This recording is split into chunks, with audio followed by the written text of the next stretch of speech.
इस वक्त दिल्ली सरकार का गणतंत्र दिवस समारोह चल रहा है, जिसमें दिल्ली के मुख्यमंत्री अरविंद केजरीवाल समारोह में बोल रहे हैं। अच्छे लोगों को मेडल देगी, ये अच्छे अफसरों को मेडल देगी, ये सरकार अच्छे लोगों को इनाम देगी, अच्छे लोगों की सराहना करेगी और उनको कैश प्राइज भी देगी। लेकिन जो अफसर अगर अपना काम नहीं करेंगे तो उनके खिलाफ सख्ती से काम भी किया जाएगा। दोस्तों, मैं जब घर पहुंचा तो मैंने सोचा कि दिल्ली की महिलाओं की सुरक्षा अगर इतनी ज्यादा कॉम्प्रोमाइज है तो क्या हम लोग चुप बैठ सकते हैं? हम लोग चुप नहीं बैठ सकते। महिलाओं की सुरक्षा हमारे लिए सर्वोपरि है। तो हमने, दिल्ली सरकार ने एक कमेटी बनाई है। कल ही हम लोगों ने कमेटी बनाई है दिल्ली के चीफ सेक्रेटरी साहब की अध्यक्षता में कि क्या दिल्ली के अंदर हम एक अलग से महिला सुरक्षा दल बना सकते हैं क्या? जैसे आप लोग अपनी बिल्डिंग के लिए सिक्योरिटी गार्ड लगाते हो, वो सिक्योरिटी गार्ड आपको सुरक्षा देता है। आप अपने लिए पर्सनल सिक्योरिटी गार्ड रखते हो या अपनी कॉलोनी का चौकीदार रखते हो, तो उसको पुलिस की पावर तो नहीं होती है, लेकिन वो आपकी बिल्डिंग की, आपकी कॉलोनी की, आपकी सुरक्षा करता है, आपके घर की सुरक्षा करता है। क्या इसी तरह से दिल्ली में महिलाओं को सुरक्षा प्रदान करने के लिए हम दिल्ली के अंदर retired army officers, retired army personnel और होम गार्ड, इन सब लोगों को मिला के क्या हम एक अलग नागरिक सुरक्षा दल बना सकते हैं क्या? क्या दिल्ली के अंदर नए कोर्ट्स बनाने की जरूरत है कि अगर दिल्ली के अंदर अब कोई बलात्कार करे तो 3 से 6 महीने तक उसको, 6 महीने के बीच में उसको जेल होनी चाहिए और सख्त से सख्त सजा, कुकर्म करने वालों को सख्त से सख्त सजा मिलनी चाहिए। इन सब बातों पर गौर करने के लिए कल हम लोगों ने दिल्ली के चीफ सेक्रेटरी साहब की अध्यक्षता में एक कमेटी बनाई। दोस्तों, जैसा आप सब लोगों को पता है, दिल्ली सरकार के लिए, मौजूदा सरकार के लिए भ्रष्टाचार सबसे बड़ा मुद्दा है। हम सब लोगों को भ्रष्टाचार दूर करना पड़ेगा और अगर हमने भ्रष्टाचार दूर नहीं किया, भ्रष्टाचार से अगर हमने निजात नहीं पाई तो ये देश नहीं बचेगा। खुलेआम आज लूट मची हुई है। इसलिए जिस कानून के लिए 2 साल पहले लोग रामलीला मैदान में इकट्ठे हुए थे, जन लोकपाल बिल, वही जन लोकपाल बिल लगभग बन के तैयार हो चुका है और आने वाले फरवरी के महीने में हम लोग रामलीला मैदान में दिल्ली विधानसभा का स्पेशल सत्र बुलाएंगे। आप सब लोग आइएगा और सब लोगों की मौजूदगी में वही जन लोकपाल बिल पास किया जाएगा।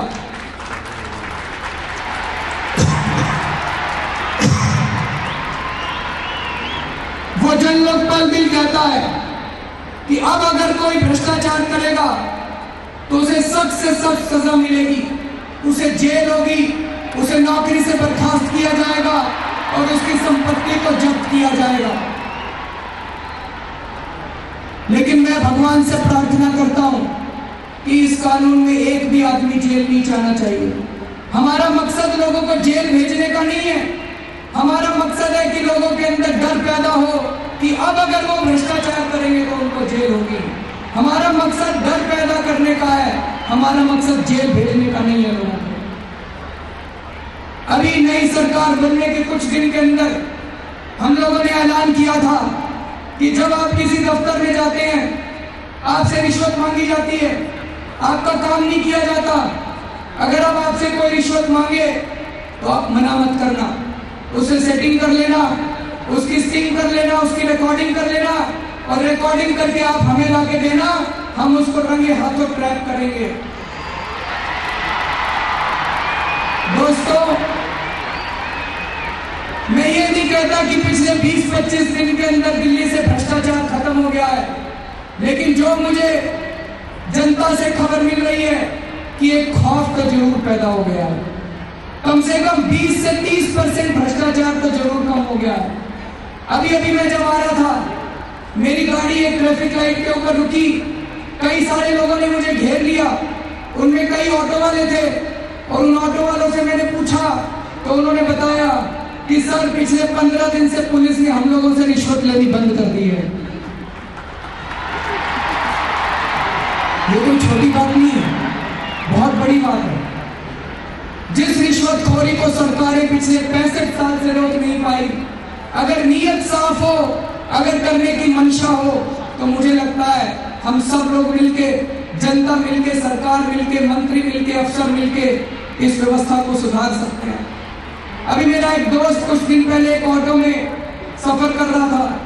जब उसने ऑटो वाले से पूछा तो ऑटो वाले ने कहा कि भाई साहब पिछले 15 दिन से हमसे कोई रिश्वत नहीं ले रहा है। और रिश्वत क्यों लेगा?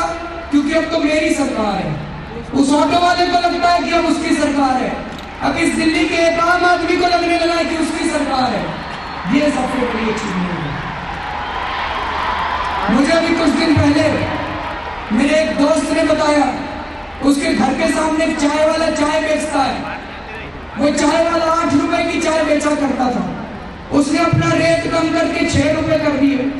तो जब उसने पूछा क्यों, तो चाय वाला कहता है जी हर महीने पहले पुलिस पैसे लिया करती थी, इस महीने से पुलिस ने पैसे लेने बंद कर दिए, मैंने भी अपनी चाय के रेट कम कर दिए। पिछले 2 दिन में जब धरने के बाद मैं दफ्तर पहुंचा तो मेरे एंटी करप्शन विभाग ने बताया कि सर पिछले 3 दिन से हमारे सारे ट्रैप फेल हो रहे हैं। जब हम ट्रैप करने के लिए जाते हैं तो अफसर रिश्वत लेने के लिए मना कर रहे हैं। मुझे बहुत खुशी हुई। मैं चाहता हूं हमारे सारे ट्रैप फेल हो जाएं। मैं चाहता हूं एक भी ऑफिसर को जेल ना जाना पड़े। मैं चाहता हूं हमारी व्यवस्था सुधरे। मैं चाहता हूं सब लोग सुधरे और हम सब लोग मिलकर इस देश को इकट्ठा बनाएंगे। दोस्तों, हम बार बार कहते रहे हैं कि हम 7 मंत्री और हमारे ये सेक्रेटरी और हमारे ये सारे अफसर मिलकर इस देश को नहीं सुधार सकते। अगर हमें दिल्ली को सुधारना है तो दिल्ली के 1.5 करोड़ लोगों को एक साथ मिलकर दिल्ली को सुधारना पड़ेगा। इस व्यवस्था को बदलना पड़ेगा। आज क्या व्यवस्था है? आपके इलाके में अगर कूड़ा पड़ा है तो पहले आप अपने काउंसलर के पास जाते हो, वो भी कूड़ा नहीं उठवाता। फिर आप एमएलए के पास जाते हो, फिर मुख्यमंत्री के पास आते हो। मेरे पास ऐसी ग्रीवांसेस आती हैं, मेरा राशन कार्ड नहीं बना, मेरी विधवा पेंशन नहीं मिली, मेरा कूड़ा नहीं उठा, मेरी सड़क टूटी पड़ी है, मेरा पार्क टूटा पड़ा है। अगर ये सारी समस्याएं मुख्यमंत्री के पास आएंगी तो ये व्यवस्था नहीं सुधर सकती। सो दोस्तों, हम अंदर सत्ता भोगने के लिए नहीं आए। ये सत्ता सारी की सारी आपके हाथों में सौंपने के लिए आए। ये सत्ता के किले तोड़ने के लिए आए। जो बाबा साहब अम्बेडकर का सपना था, इस देश का हर आदमी मालिक है, लेकिन पिछले 65 साल के अंदर नेता मालिक बन बैठे और लोगों को अपना नौकर बना लिया। हम इस देश के हर आदमी को वापस मालिक बनाने के लिए आए हैं।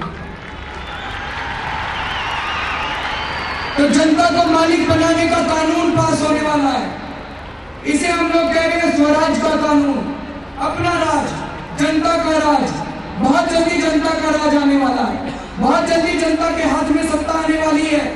कानून बनाने के लिए अगले 15 दिन के अंदर इस कानून का ड्राफ्ट तैयार हो जाएगा।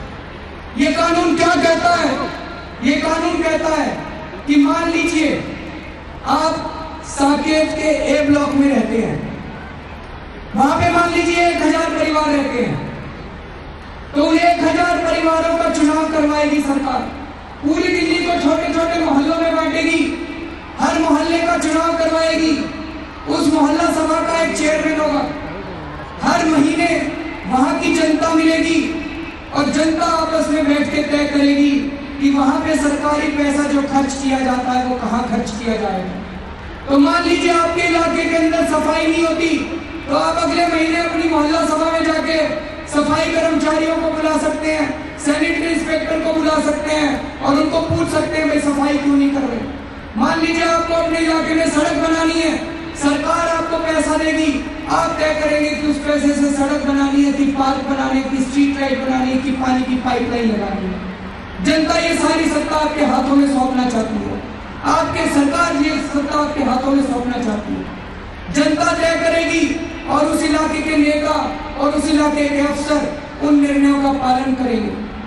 आपके इलाके का स्कूल, आपके इलाके का अस्पताल, आपके इलाके की सड़कें, आपके इलाके की बिजली, आपके इलाके के पानी, आपके इलाके के पार्क, इन सारी चीजों के बारे में निर्णय लेने का आपके पास अधिकार होगा।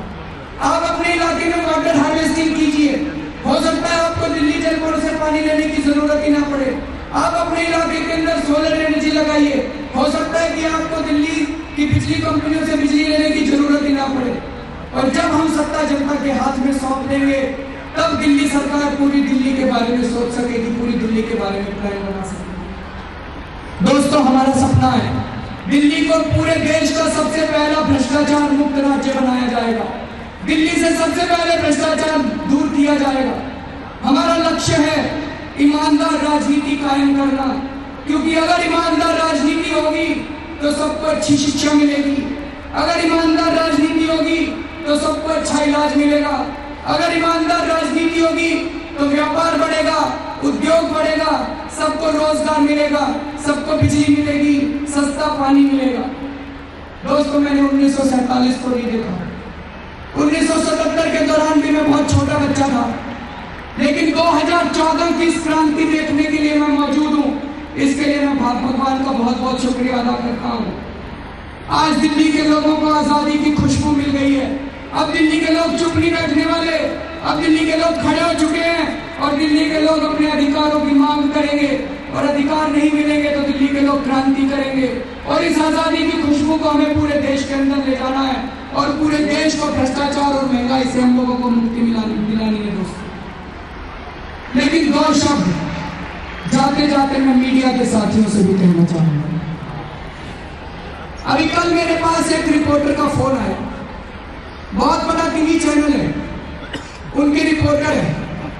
उन्होंने कहा, जी मेरे एडिटर ने मेरे को कहा है कि बाहर जाके एक नेगेटिव स्टोरी बनाओ आम आदमी पार्टी के ऊपर, ये दिखाओ कि आम आदमी पार्टी की लोकप्रियता खत्म हो रही है। तो कहता है, जी मैं सड़क पे पहुंचा, जो पहले 50 आदमी मेरे को मिले, मैंने उनसे पूछा, कहते 50 में से एक भी आदमी आपके खिलाफ बोलने के लिए तैयार नहीं है। 50 के 50 आदमियों ने कहा कि हम इस सरकार से बहुत खुश हैं। इस सरकार ने 20 दिन के अंदर इतने काम करके दिखाए जो किसी ने नहीं करके दिखाए। ये तो कुछ पार्टी वाले और कुछ मीडिया वाले तो काम करने नहीं दे रहे हैं। कहता है, लेकिन मेरी मजबूरी थी, बॉस ने कहा था, तो मैंने 2-4 लोगों से जबरदस्ती आपके खिलाफ बुलवा लिया। दोस्तों, ये तो पत्रकारिता नहीं है। हम जो कर रहे हैं अपने लिए थोड़ी कर रहे हैं। ये देश तो आपका भी है, ये देश तो पत्रकारों का भी है, ये देश तो मीडिया वालों का भी है। ये तो गलत है, ऐसे नहीं करना चाहिए, ये तो ठीक नहीं है। आज सुबह सुबह आश्रय अधिकार अभियान के इंदु प्रकाश सिंह है, उनका मेरे पास फोन आया। अभी कुछ दिन पहले ठंड के मारे खुले में कुछ लोगों की, कुछ होमलेस लोगों की, बेघर लोगों की मौत हो गई थी दिल्ली में। मीडिया वाले सारे इंदु प्रकाश के पास पहुंचे और बोले, अरविंद के खिलाफ 2 लाइन बोल दो। इंदु प्रकाश ने बोला कि मैं कैसे बोल दूं अरविंद के खिलाफ, क्योंकि पिछली सरकार 15 साल के अंदर 170 शेल्टर होम बनाए थे और इस सरकार ने पिछले 20 दिन के अंदर 70 शेल्टर होम बना दिए। मैं इनके खिलाफ कैसे बोलूं? मैं ये जानना चाहता हूं कि मीडिया वाले हमारे खिलाफ क्यों बुलवाना चाहते हैं। मुझे लगता है कि बहुत सारे पत्रकार ईमानदार हैं, लेकिन कुछ मीडिया वाले मालिक जो हैं वो या तो एक पार्टी से जुड़े हुए हैं या दूसरी पार्टी से जुड़े हुए हैं। मेरी हाथ जोड़ के आपसे विनती है, पार्टियां भूल जाओ, देश के लिए काम करो। देश बुला रहा है, एक मौका मिला है, सारे इकट्ठे हो जाओ। अगर हम लोगों ने ये पार्टीबाजी नहीं छोड़ी तो ये देश नहीं बचेगा। मेरी आप सब लोगों से हाथ जोड़ के ये विनती है। और फिर अंत में भगवान से मैं प्रार्थना करता हूँ, हम बहुत छोटे लोग हैं, हे भगवान हमें हिम्मत देना, हमें सद्बुद्धि देना, हमें दिशा देना कि जिस मिशन पे हम लोग चले हैं हम उस मिशन में कामयाब हों। कहते हैं कि जब बहुत ज़्यादा अंधेरा हो जाता है तभी तारे दिखाई देते हैं। आज चारों तरफ बहुत ज़्यादा अंधेरा हो चुका है देश के अंदर, लेकिन अब उस अंधकार के अंदर कुछ उम्मीद की किरण दिखाई देने लगी है। ईमानदार राजनीति की शुरुआत हुई है और हम सब लोगों को मिलकर इस देश को बचाना है। यहाँ पे बहुत सारे बच्चे बैठे हैं, उन बच्चों को देख के मुझे अपना बचपन का एक गीत याद आता है। मैं वो गीत गाना चाहता हूँ और बच्चों से निवेदन करूंगा कि पूरे जोर के साथ मेरे साथ साथ गाएंगे। गाएंगे बच्चे?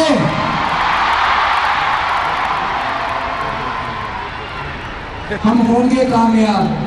गाएंगे सब लोग? हम होंगे कामयाब, हम होंगे कामयाब, हम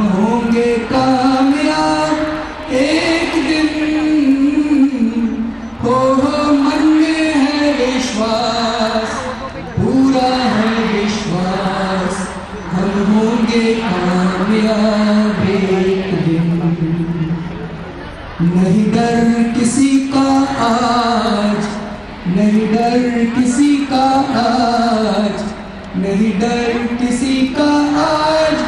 एक दिन हो मन में है विश्वास, पूरा है विश्वास, नहीं डर किसी का आज। एक दिन। आप सब लोगों को गणतंत्र दिवस की फिर से बहुत बहुत शुभकामनाएं, बहुत बहुत जय हिंद, जय हिंद, जय हिंद। आभार प्रकट करते हैं माननीय दिल्ली सरकार का गणतंत्र दिवस समारोह, लेकिन अरविंद केजरीवाल ने कुछ बहुत नया नहीं बोला। अपने धरने को लेकर एक नई बात जरूर बोली और कहा कि मैंने कुछ भी गलत नहीं किया और जब जब जरूरत पड़ेगी हम सड़कों पर उतरेंगे, जब जरूरत पड़ेगी तभी हम सड़कों पर उतरेंगे। अमूमन वही बातें उन्होंने दोहराई जो आज तक वो दोहराते आए हैं। मेरी सरकार में भ्रष्टाचार कम हुआ है और उन्होंने कहा कि इसका नतीजा ये निकल रहा है कि अब ऑटो वाले से लोग रिश्वत नहीं ले रहे हैं।